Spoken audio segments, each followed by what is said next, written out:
Martin O'Neill had Neil Lennon, Brendan Rodgers had Scott Sinclair, but who will be Eddie Howe's man when he eventually comes in to be Celtic manager?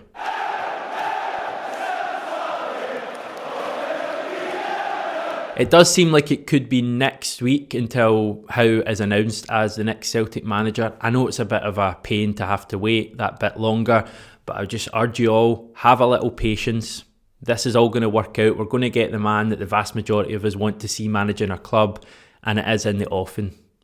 Hopefully, anyway. Right, in the meantime, you can subscribe to the channel. I've actually been chatting to someone who's in the midst of the negotiations between Eddie Howe's people and Celtic, and there's a couple of stumbling blocks at the moment that need ironed out.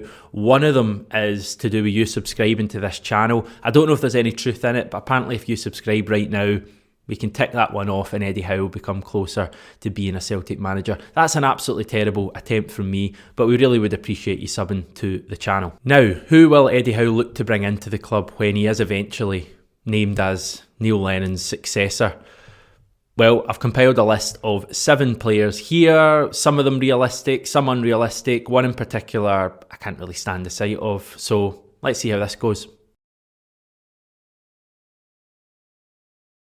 This is one that's been hinted at in the media already, I think last week. He is a regular for Bournemouth who's played over 400 times for them. He's been at the club since 2012. Eddie Howe brought him to the club. He was part of Bournemouth's rise from League One all the way to the Premier League in Eddie Howe's second term at the club after he returned from Burnley. And Cook actually went on to make over 150 Premier League appearances in Bournemouth's 5-year stay. His best season was actually Bournemouth's best season, 2016-2017. Great season that, when Bournemouth finished 9th in the English top flight. Cook played all 38 games and actually won the Supporters Player of the Year award for that season. He started his career at Brighton, actually made his debut when he was 17 years old in an FA Cup tie against Manchester City, and then didn't appear again for Brighton for 2.5 years.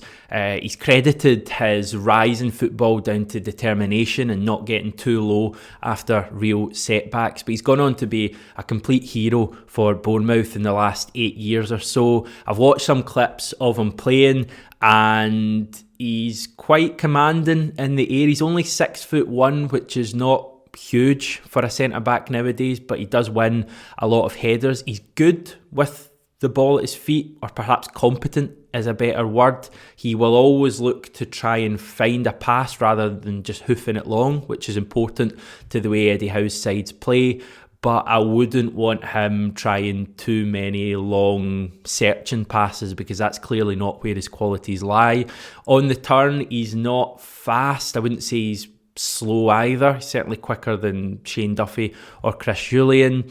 Times his tackles quite well, and he seems like quite a commanding voice, always barking at his teammates, which is something that's badly needed at Celtic. So in short, I would be for this signing. The Scottish Sun in the report last week seemed to hint that Cook was out of contract at the end of this season, although a bit of digging from my colleague John at 67 Hail Hail online found a couple of tweets that suggest that Cook actually signed a new contract, kind of kept it in the down low last year, and he's actually got another year to run at the club. But we could obviously still use that to our advantage and try and get him in some sort of cheap deal, but it won't be easy. He spent the best part of a decade at Bournemouth. He obviously loves that club, but does he love Eddie Howe more, and does he love an opportunity to play in Europe and win trophies with Celtic more? Time will tell.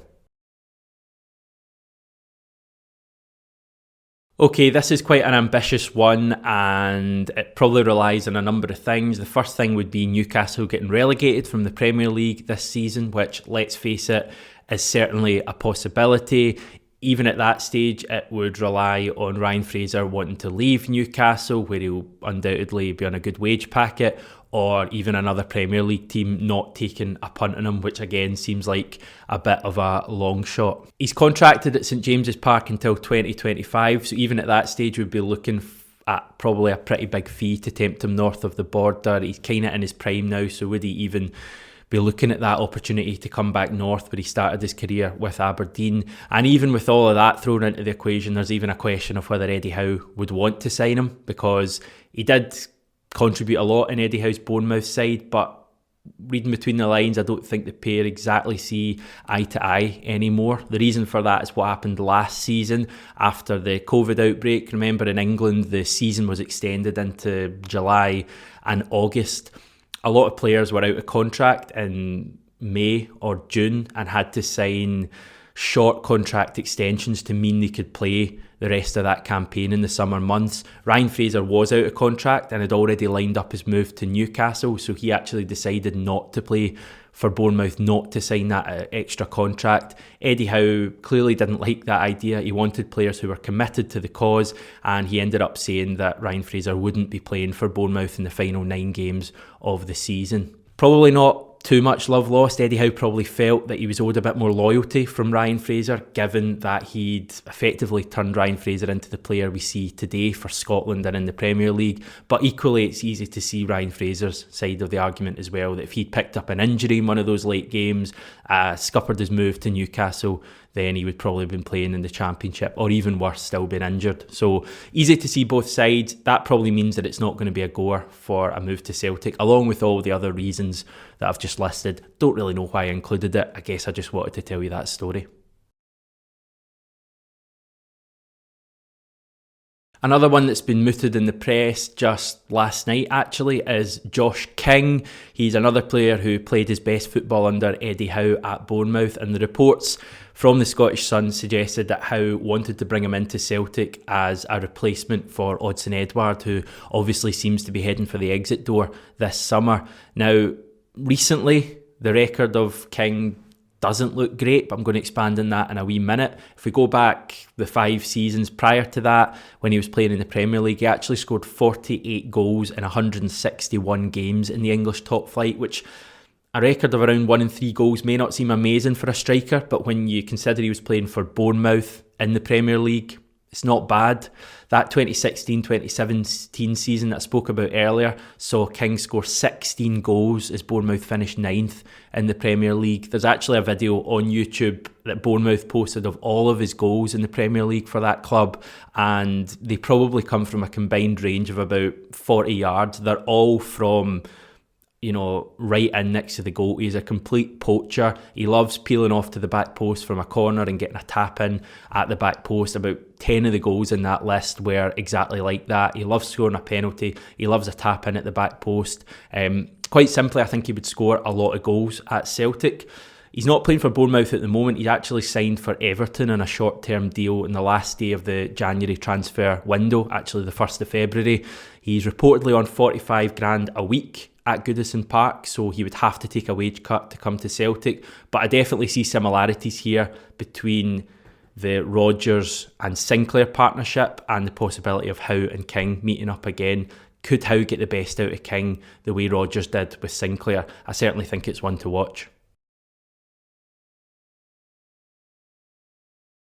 Right, if we're looking for a goalkeeper this summer, which, let's face it, we probably should be, Asmir Begovic could be a pretty reliable choice. He's well into his 30s now, so there'd be no sort of sell-on value for him, but he has experienced a lot in his career. He had all those years with Stoke in the Premier League. That's probably where you best remember him. He actually played quite a few games for Chelsea as well, and rather bizarrely, for AC Milan last season. He's probably the only player in history who has left Bournemouth to go to AC Milan on loan, but that's exactly what happened.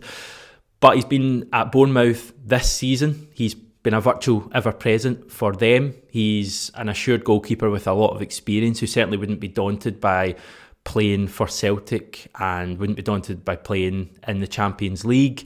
He's had lots of caps for Bosnia and Herzegovina, his country, at international level, but he's fallen out of their plans for the upcoming games. He hasn't been in their squad for a wee while now, so possibly that's something he wants to rectify, and maybe a move to Celtic to play in Europe and win trophies could help him do that.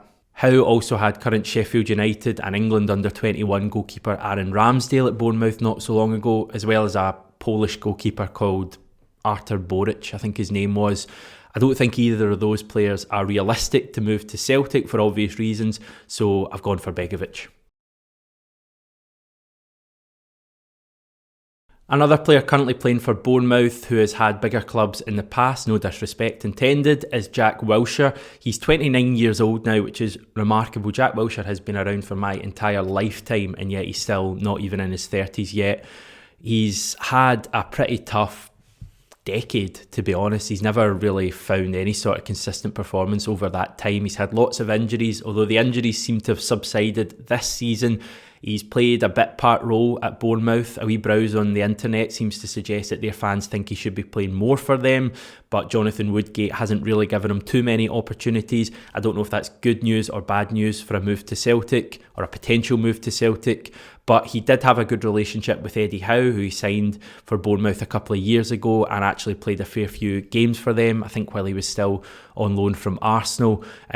He's clearly a talented player, Jack Wilshere, but whether he could add enough to Celtic on a consistent basis, I'm not too sure. He has played less than 50 league games in the last 4 seasons, which probably doesn't speak volumes and doesn't suggest that he'd be able to commit to 30 or 40 games at least for Celtic in a season. He is out of contract in the summer. He only signed a short-term deal for Bournemouth recently, so it's one to watch, but yeah, I'm just kind of throwing it in as it's a big name. I doubt that Celtic would be too interested in paying large wages for a player who can't produce it on a week-in, week-out basis.